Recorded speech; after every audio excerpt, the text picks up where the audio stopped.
Morning students. आज का हमारा टॉपिक है इलेक्ट्रिक डायपोल। आज के लेक्चर में हम लोग पढ़ेंगे कि इलेक्ट्रिक डायपोल किसे कहते हैं, डायपोल मोमेंट क्या होता है और इलेक्ट्रिक डायपोल के कारण किसी पॉइंट के ऊपर विभव का मान क्या होगा। ठीक है, तो यहाँ पर सबसे पहले हम स्टार्ट करते हैं कि इलेक्ट्रिक डायपोल क्या होता है। विद्युत द्विध्रुव की डेफिनेशन,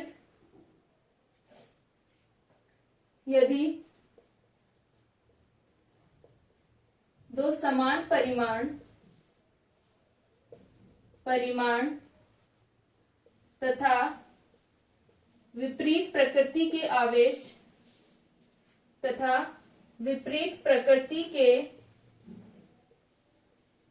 आवेशित कण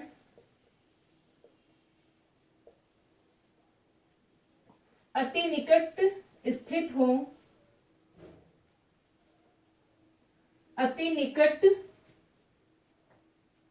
हो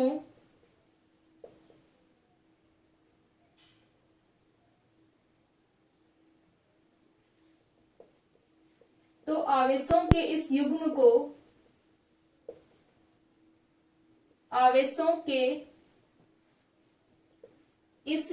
को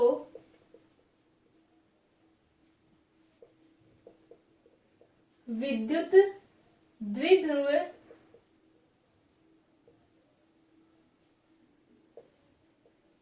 कहते हैं। इलेक्ट्रिक डायपोल की डेफिनेशन क्या होती है कि मैग्नीट्यूड में क्या हो, सेम हो, दो हमारे पास में क्या हो, चार्जेस हो और वो दोनों मैग्नीट्यूड में सेम हो और उनकी जो प्रकृति है, नेचर है, वो क्या हो, अपोजिट हो। यानी एक चार्ज पॉजिटिव है तो दूसरा क्या हो, नेगेटिव हो। यदि वो बहुत ही कम डिस्टेंस पर स्थित है तो इस प्रकार का जो पेयर यहाँ पर बन रहा है इसे क्या कहते हैं, इलेक्ट्रिक डायपोल कहते हैं। ठीक है, नेक्स्ट हम पढ़ते हैं कि इलेक्ट्रिक डायपोल मोमेंट क्या होता है। नेक्स्ट डेफिनेशन है हमारी डायपोल मोमेंट,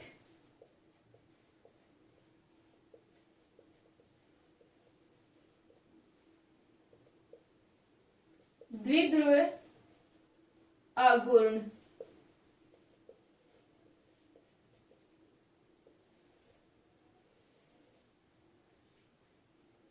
माना दो समान परिमाण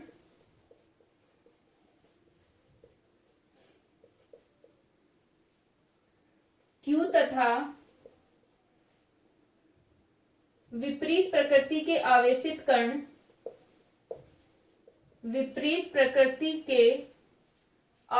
कण अति निकट दूरी d पर स्थित हैं, तो यहां पर हमने क्या ले लिया कि हमारे पास में दो चार्ज पार्टिकल हैं, दोनों चार्ज पार्टिकल मैग्नीट्यूड में सेम है, दोनों का चार्ज कितना है, Q है, और इनके बीच की जो डिस्टेंस है, स्मॉल डिस्टेंस, वो कितनी है, D है। तो क्या होगा, तो एक आवेश के परिमाण, कोई सा भी आवेश हम ले सकते हैं, तो किसी एक आवेश, क्योंकि सेम है दोनों का मैग्नीट्यूड, यहां पर किसी एक आवेश का परिमाण तथा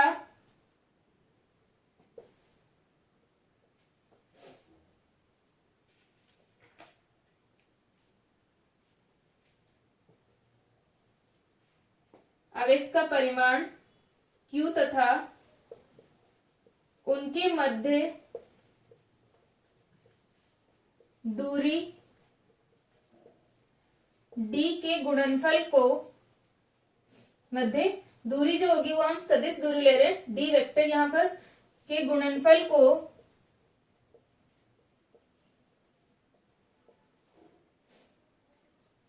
द्विध्रुव आघूर्ण कहते हैं।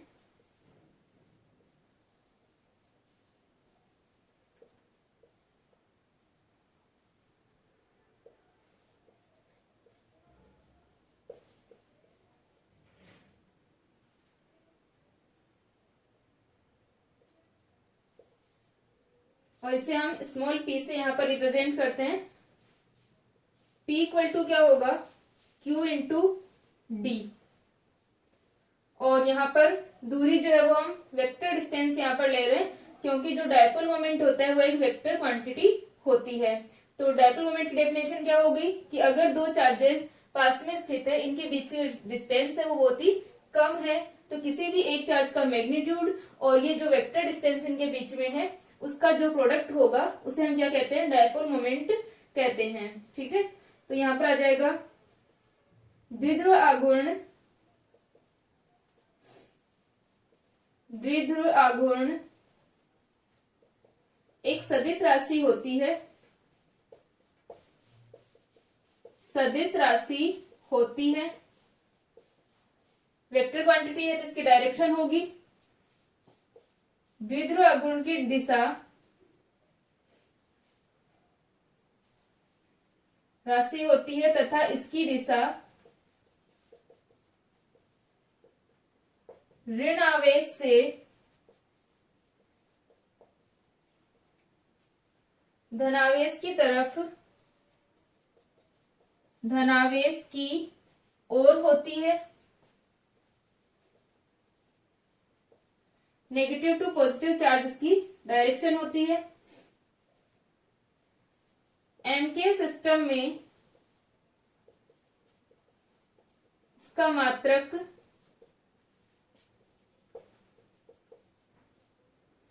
एमके सिस्टम के अंदर जो यूनिट होती है डायपोल मोमेंट की वो क्या होती है, कूलाम मीटर होती है, क्योंकि यहाँ पर कूलाम और डिस्टेंस की मीटर, तो इसकी जो यूनिट होगी वो कूलाम मीटर होती है।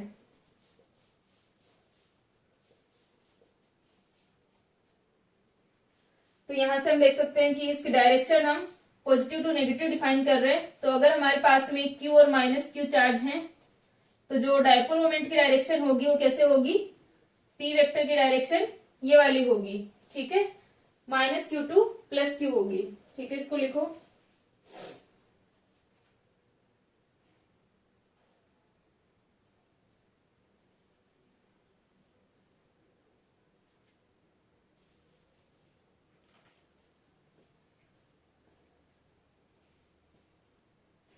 ठीक है, minus Q two plus Q यहाँ पर इसकी डायरेक्शन है और ये इसकी डेफिनेशन होगी। अब हम लोग निकालते हैं कि इलेक्ट्रिक डायपोल के कारण किसी पॉइंट P के ऊपर पोटेंशियल का मान क्या होगा, और उसके बाद भी हम लोग इलेक्ट्रिक फील्ड को भी याद करेंगे।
नेक्स्ट है हमारे पास में द्विध्रुव के कारण किसी बिंदु पर विभव, potential at a point, potential at a point due to a dipole.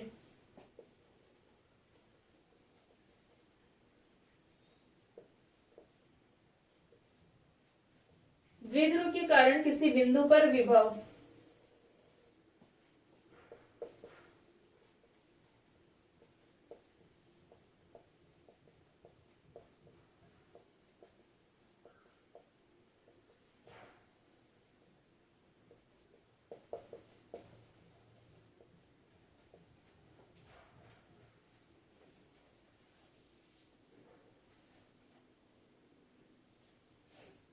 तो यहाँ पर हम निकाल रहे हैं कि किसी डायपोल के कारण पोटेंशियल का मान क्या होगा किसी पॉइंट P के ऊपर। तो यहाँ पर हमने x और z एक्सिस हम ले रहे हैं और जो हमारा डायपोल है वो इस z एक्सिस के अलोंग है। ठीक है, यानी हम जो पॉइंट P लेंगे और जो डायपोल यहाँ पर ले रहे हैं हमारा डायपोल क्या होगा, इस जेड एक्सिस के अलोंग है। तो यहाँ पर ये हमारी जेड एक्सिस है और ये एक्स एक्सिस है। यहां पर मान लेते हैं प्लस क्यू चार्ज है और यहां पर माइनस क्यू चार्ज है। और इस पॉइंट पी के ऊपर हमें क्या निकालना है, इस पॉइंट पी पर हमें पोटेंशियल का मान ज्ञात करना है।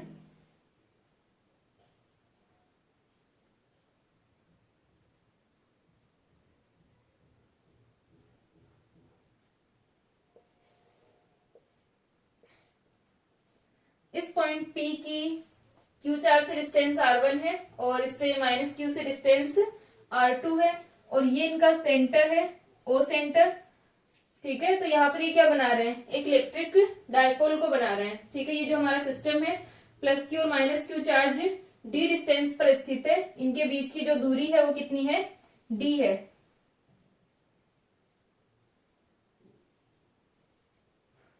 ठीक है,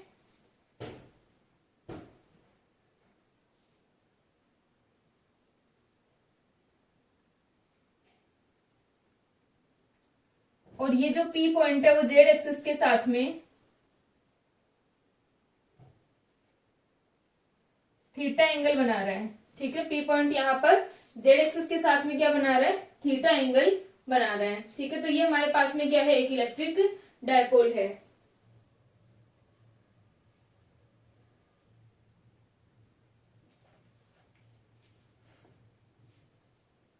तो हम लिख सकते हैं, माना प्लस क्यू तथा माइनस क्यू आवेश जेड एक्स के अनुदिश स्थित है।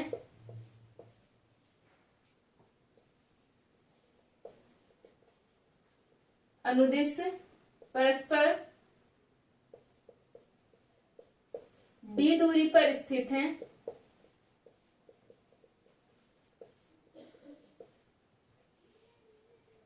ठीक है, बिंदु ओ से प्लस क्यू आवेश की दूरी d/2 है तथा माइनस क्यू आवेश की दूरी भी कितनी हो जाएगी, प्लस क्यू आवेश तथा माइनस क्यू आवेश की दूरी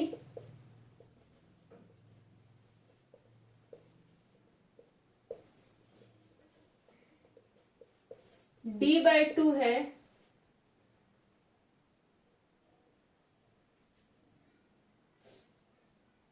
किसी बिंदु P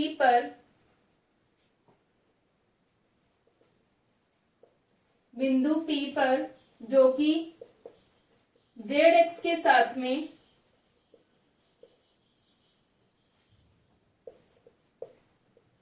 थीटा कोण बनाता है,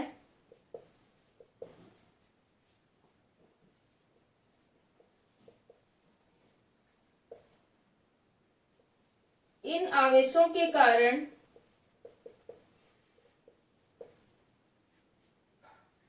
या इस द्विध्रुव के कारण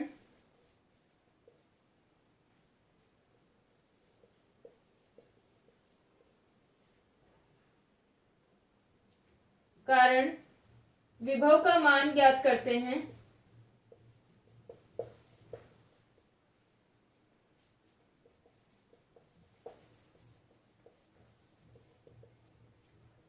P बिंदु से आवेश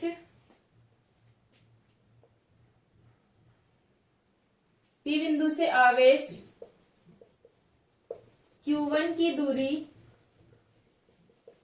R1 है तथा आवेश Q2 की दूरी R2 है। ठीक है, तो जो हमारा डायग्राम है इसको हमने एक्सप्लेन किया है कि जो प्लस क्यू आवेश है इसके डिस्टेंस R1 है, माइनस क्यू की डिस्टेंस कितनी है, R2 है और ये पॉइंट है हमारे A और B पॉइंट है। ठीक है, और ये हमारा क्या है, O पॉइंट है। और ये जो P हमारा पॉइंट है वो क्या बना रहा है, OP जो यहाँ पर रेखा है वो जेड एक्सिस के साथ में, तो यहाँ पर हम लिख सकते हैं बिंदु पी पर, जो कि जेड एक्सिस के साथ में क्या बना रहे हैं, यहाँ पर थीटा कोण बनाता है। ठीक है, तो यहाँ पर हमें क्या निकालना है, पोटेंशियल का मान ज्ञात करना है। तो पहले हम लिखें प्लस क्यू आवेश के कारण पी पर विभव, तो प्लस क्यू आवेश के कारण कितना हो जाएगा, V1 इक्वल टू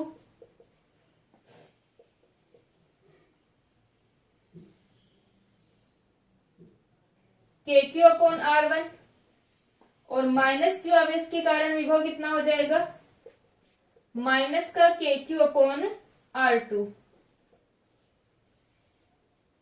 ठीक है, तो ये हमारे पास में प्लस क्यू और माइनस क्यू आवेश के कारण क्या आ गया, विभव का मान आ गया। ठीक है, इसको लिखो।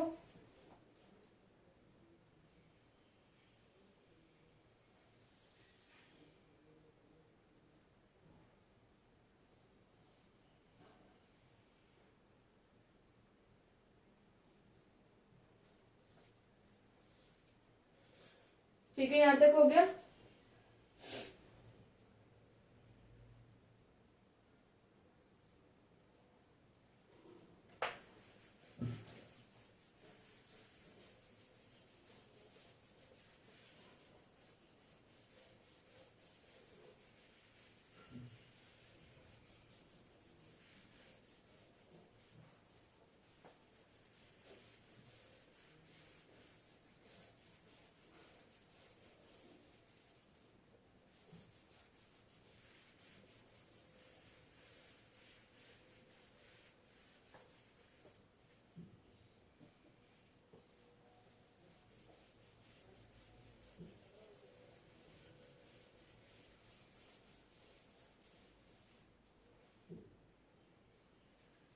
तो अब हमारे पास में पोटेंशियल का मान कितना हो जाएगा, विभव V equal to V1 plus V2, तो V का मान आ जाएगा KQ अपॉन R1 प्लस का KQ अपॉन माइनस का KQ अपॉन R2।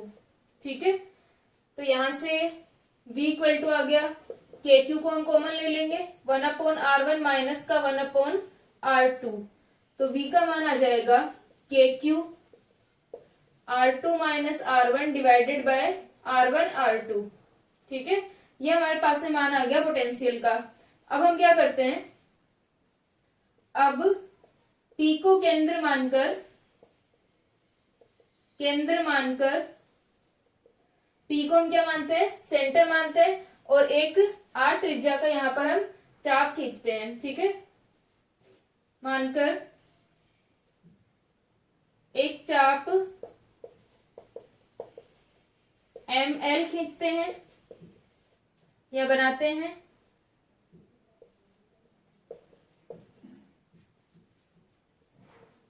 हम यहां पर क्या बना रहे हैं, एक आर्क बना रहे हैं।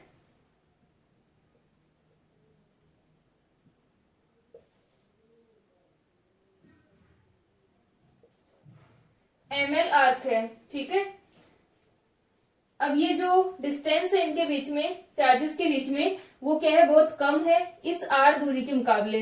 ये वाले जो R रेडियस का हमने यहाँ पर ये बनाया है आर्क, मानकर एक R त्रिज्या का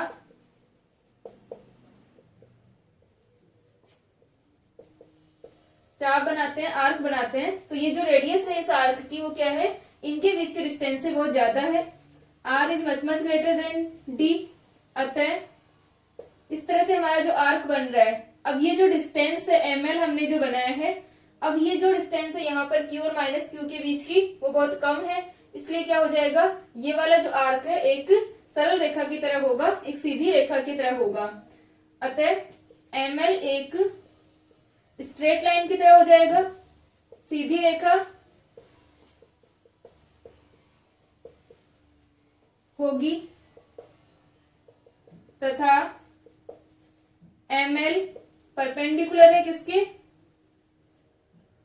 AP और जो हमारे पास में BP, जो दोनों यहाँ पर लाइन है, इन दोनों के क्या है, परपेंडिकुलर हैं, तथा ML परपेंडिकुलर टू BP। ठीक है, इन दोनों के लिए क्या है, ये परपेंडिकुलर है इनके। इस तरह से जो हमारा आर्क बन रहा है। अब हम लिख सकते हैं तथा ट्रायंगल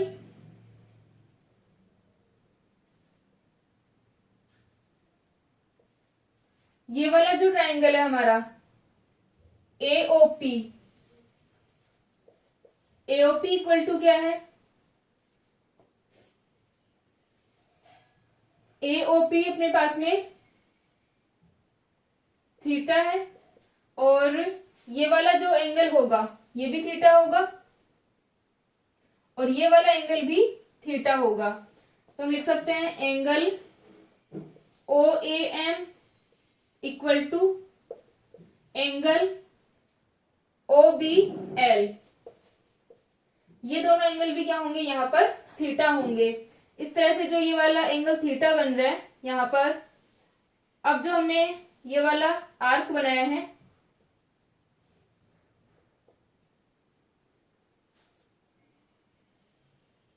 तो ये आर्क क्या है, परपेंडिकुलर है, 90 डिग्री पर है। तो ये वाले जो एंगल होंगे वो क्या हो जाएंगे, थीटा हो जाएंगे दोनों। ठीक है, क्योंकि जो हमारा ये वाला टोटल यहां तक कितना है, 90 है। ठीक है, ये वाला पूरा 90 होगा। तो यहां से ये जो एम वाली जो लाइन जा रही है वो कितनी है, इस पे 90 है। एम इस ओपी रेखा पर, एपी और बीपी सबके लिए कितना है, यहाँ पर ये वाली लाइन 90 डिग्री पर है। तो ये टोटल यहाँ पर 90 होगा। तो ये कितना है, ये थीटा है। तो ये वाला कितना बच जाएगा, 90 माइनस थीटा। ये वाला भी 90 है तो ये कितना हो गया, थीटा हो जाएगा। तो यहां पर अपने पास में एओपी और ओएएम और ओबीएल तीनों एंगल क्या होंगे, थीटा होंगे। तो हम यहां से लिख सकते हैं अतः ट्राइंगल ओएएम में, ट्राइंगल ओएएम में क्या हो जाएगा, cos theta equal to, cos theta का मान क्या होगा यहां पर, O M upon A M upon O A. ठीक है, कोस थीटा क्या होता है, आधार अपॉन कर्ण होता है, बेस अपॉन हाइपोटेनियस होता है। तो बेस क्या होगा, ये वाला हमारा 90 है तो ये वाला क्या हो जाएगा, बेस हो जाएगा। और ये ए ओ जो है ओ ए, ये यहाँ पर क्या होगा, हाइपोटेनियस होगा। तो यहाँ पर अपने पास में मान क्या आ गया, ए एम अपॉन ओ ए। इसी प्रकार इस वाले ट्राइंगल में, जो ये वाला ट्राइंगल है यहाँ पर ओ बी एल, ये वाला एंगल थीटा है, ये 90 डिग्री है। तो यहां पर क्या हो जाएगा, बी एल तो क्या हो गया, बेस हो जाएगा और ये क्या हो गया, हाइपोटेनियस हो गया। तो हम लिख सकते हैं इसी प्रकार ट्राइंगल ओबीएल में ओबी अपॉन ओ एल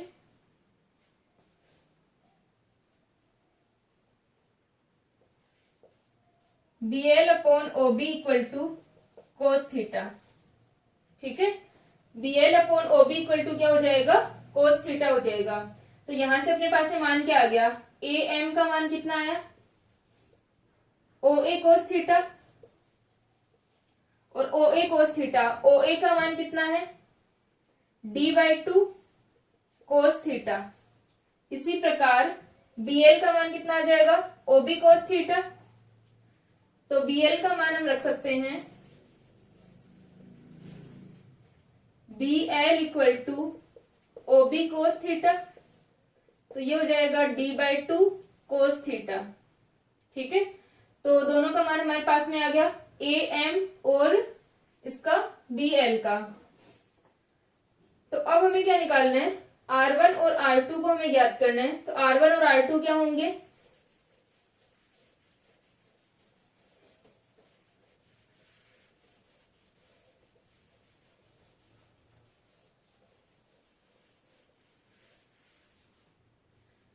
तो अब यहां पर अपने पास में क्या है,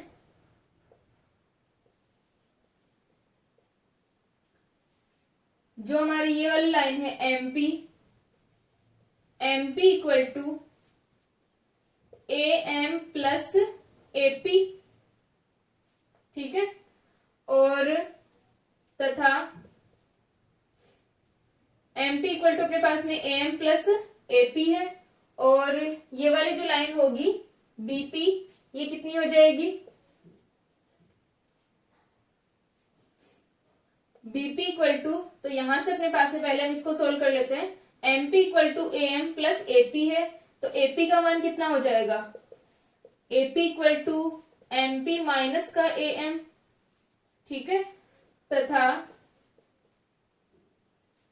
ओपी इक्वल टू एमपी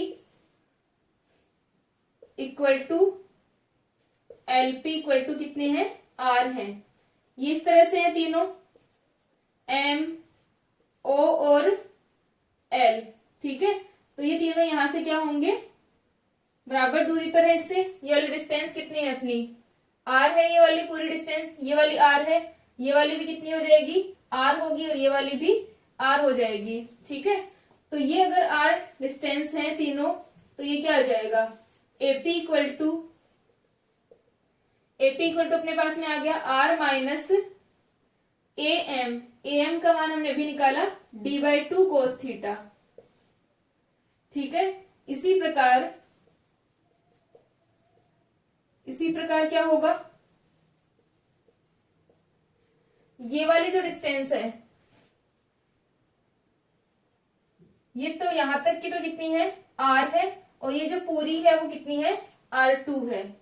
तो एपी यहां पर अपना क्या था, R1 था, तो इसके अंदर बीपी इक्वल टू क्या हो जाएगा, बीपी का मान BL प्लस एलपी होगा, ठीक है। यहां पर क्या हो जाएगा, BL प्लस एलपी, और बीपी इक्वल टू क्या है, R2 है, तो R2 का मान कितना आ गया, BL प्लस एलपी, तो BL का मान तो अभी हमने निकाला था d/2 कोस थीटा, और LP हमारे पास में कितना है, R है, तो ये हो जाएगा R plus d/2 plus R cos theta, d/2 cos theta plus R।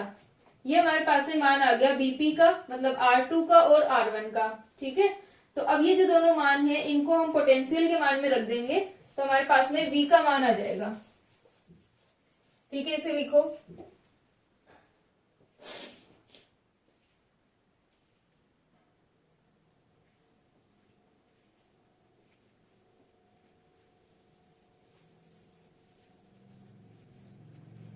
ठीक है, यहां तक आ गया समझ में। ये यहाँ पर अपने पास में इस तरीके का एक ये आर्क था, और इस तरह से ये एंगल जा रहा है, ये P जो हमारा पॉइंट है, और इसकी जो OP रेखा है वो जेड एक्सिस के साथ में क्या बना रही है, थीटा कोण बना रही है, ठीक है। ये वाला एंगल हमारा थीटा है। ये एंगल अगर थीटा है, और ये क्या है, ML इसके परपेंडिकुलर है, इस OP के भी परपेंडिकुलर है, और इस तरीके से जो AP जा रही है इसके भी परपेंडिकुलर है, और BP के भी परपेंडिकुलर है, ठीक है। ML जो ये आर्क यहाँ पर बन रहा है, ये एक आर्क है इस तरीके से जो हम चाप बनाते हैं, लेकिन R रेडियस का क्या है, ये आर्क है, ठीक है। लेकिन ये दूरी जो है, क्योंकि हमें पता है कि डायपोल जो बनता है वो बहुत ही स्मॉल डिस्टेंस पर बनता है, इस प्लस क्यू और माइनस क्यू चार्ज के बीच की जो डिस्टेंस है वो बहुत ही कम है, ठीक है। तो प्लस क्यू और माइनस क्यू चार्ज की डिस्टेंस जो है वो कम होने के कारण ये एक स्ट्रेट लाइन की तरह होगा, सीधी रेखा की तरह होगा, ठीक है। तो ये एक सीधी रेखा हमने इसको मान लिया है। अब ये वाला एंगल हमारा थीटा है, टोटल कितना है, 90 है, क्योंकि ये परपेंडिकुलर है। तो ये अगर टोटल 90 है, तो सिर्फ ये इतना वाला कितना हो गया, ये वाला एंगल हमारा 90 माइनस थीटा हो जाएगा, ठीक है। और ये वाला हमें पता है 90 है, ये 90 माइनस थीटा, तो ये कितना आ गया, थीटा आ गया। तो ये वाला एंगल हमारा थीटा आ गया था, और जैसे इसमें है वैसा ही सेम इस वाले ट्राइंगल के अंदर हो जाएगा। फिर हमने यहाँ पर कोस थीटा का मान रख दिया, कोस थीटा का मान हम निकाल करके, और यहां से हमने ये डिस्टेंस निकाल ली कि R1 और R2 का मान क्या होगा, ठीक है। तो हमारे पास में इक्वेशंस आ गई। अब हम क्या निकाल रहे हैं, पोटेंशियल का जो हमारा मान है उसके अंदर हम इसकी वैल्यू रख देते हैं। तो चूंकि V equal to KQ R2 minus R1 upon R1 R2, तो ये क्या हो जाएगा KQ R2 minus R1 upon R1 R2। तो यहां पर हम मान रखें R2 माइनस R1 का,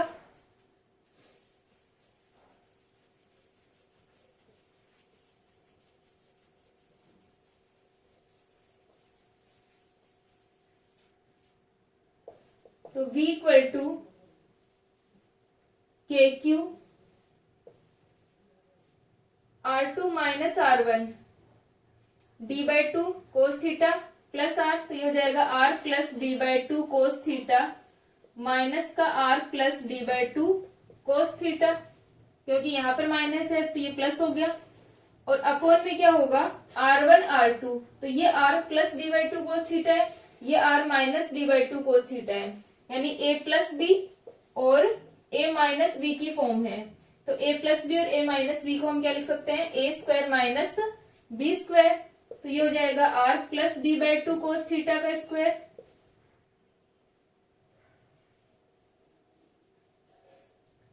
R square minus D square by 4 cos square theta, ये हमारे पास में आ गया। ठीक है, अब जो हमारी डिस्टेंस है R वो क्या है, इस D से बहुत ज्यादा है,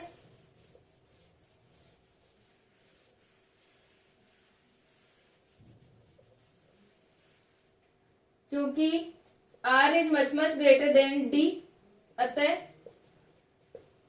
हम क्या कर देंगे, इसको D स्क्वायर बाय 4 को हम क्या कर सकते हैं, R स्क्वायर के कंपैरिजन में नेग्लेक्ट कर सकते हैं, अतः R स्क्वायर की तुलना में D स्क्वायर बाय 4 को नगण्य मान सकते हैं। ठीक है, D स्क्वायर बाय 4 को हम क्या कर देंगे, नेग्लेक्ट कर देंगे R स्क्वायर के रिस्पेक्ट में, तो यहां से हमारा R स्क्वायर हट जाएगा, ये D स्क्वायर बाय 4 हट जाएगा, और ओनली क्या बच जाएगा, R स्क्वायर बच जाएगा।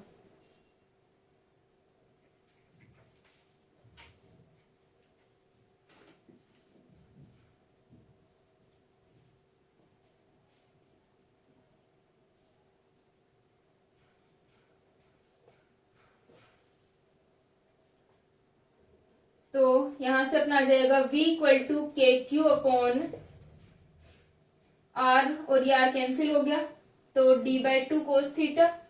ठीक है, तो D/2 प्लस D/2, तो D और D कितना हो जाएगा, एडो के 1 हो जाएगा, तो D कोस थीटा अपॉन ये बच गया R स्क्वायर, तो ये आ गया KQD कोस थीटा अपॉन R स्क्वायर, और Q डॉट D क्या होगा, विभव वो द्विध्रुव आघूर्ण होगा, तो V equal to KP cos theta upon R square.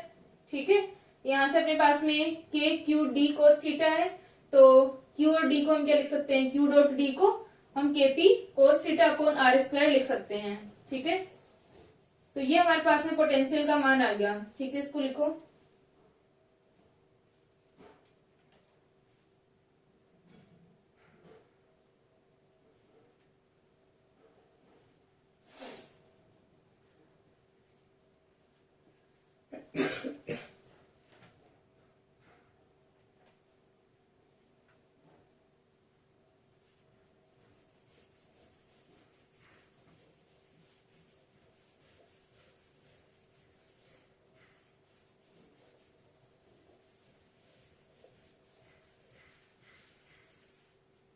तो यहां पर हमने जहां Q डॉट D को हमने क्या लिखा है, P लिखा है, तो KP cos theta upon R square हमारे पास में आ गया, तथा यदि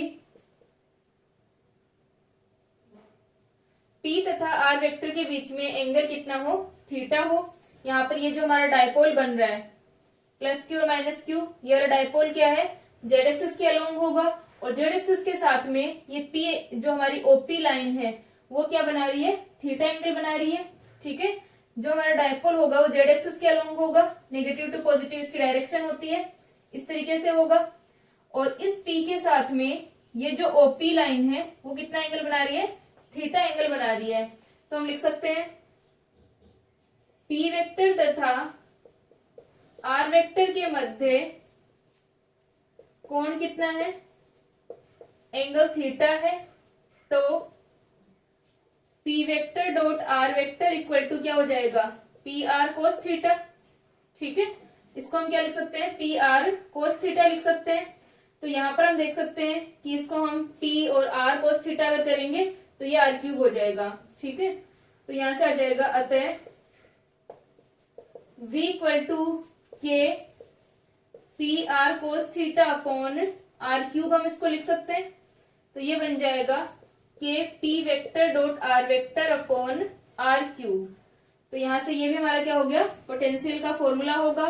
किसी पॉइंट P के ऊपर डायपोल के कारण पोटेंशियल V इक्वल टू क्या हो गया, K P vector dot R vector upon R cube. ये हमारे पास से पोटेंशियल का मान आ गया किसी पॉइंट P के ऊपर डायपोल के कारण। ठीक है, अब यहां पर जो एंगल थीटा है उसके अकॉर्डिंग क्या होगा, फर्स्ट केस हम ले सकते हैं। फर्स्ट स्थिति जो होगी हमारी, स्थिति फर्स्ट, यदि थीटा इक्वल टू 90 डिग्री हो, थीटा इक्वल टू 90 डिग्री होगा तो यहां से हमें पता है cos theta equal to cos 90 equal to कितना हो जाएगा, 0। तो v इक्वल टू 0, यानी अगर थीटा का मान, ये जो एंगल थीटा है वो कितना हो जाए, 90 हो जाए, तो v का मान क्या होगा, 0 होगा। ठीक है, सेकंड केस हमारे पास में होगा, यदि theta equal to 0 degree, theta equal to 0 है तो कोस थीटा का मान, कोस 0 का मान 1 होगा। इस कंडीशन में v इक्वल टू क्या होगा, के क्यू अपॉन आर स्क्वायर होगा। ठीक है, केपी अपॉन आर स्क्वायर होगा। ठीक है, जहां पर p क्या है, डायपोल मोमेंट है, तो v का मान केपी अपॉन आर स्क्वायर इस कंडीशन में मैक्सिमम होगा। यानी इस एक्सिस के अलोंग अगर हम पोटेंशियल को देख रहे हैं तो मैक्सिमम आएगा v equal to KP upon R square. और जो हमारी निरक्ष है यहाँ पर, इसके थीटा का मान 90 डिग्री था, तब v इक्वल टू क्या होगा, 0 होगा। तो इस प्रकार हम बाकी जो थीटा की वैल्यू होगी उसके अकॉर्डिंग पोटेंशियल का मान यहाँ पर आ जाएगा। तो किसी पॉइंट P के ऊपर डायपोल के कारण, ये जो हमारा डायपोल था प्लस Q और माइनस Q चार्ज से जेड एक्सिस के अलोंग डायपोल बन रहा है, इसके कारण पॉइंट P पर जो पोटेंशियल होगा वो इस प्रकार होगा। ठीक है, नेक्स्ट लेक्चर में हम लोग इलेक्ट्रिक फील्ड को ज्ञात करेंगे किसी पॉइंट P के ऊपर।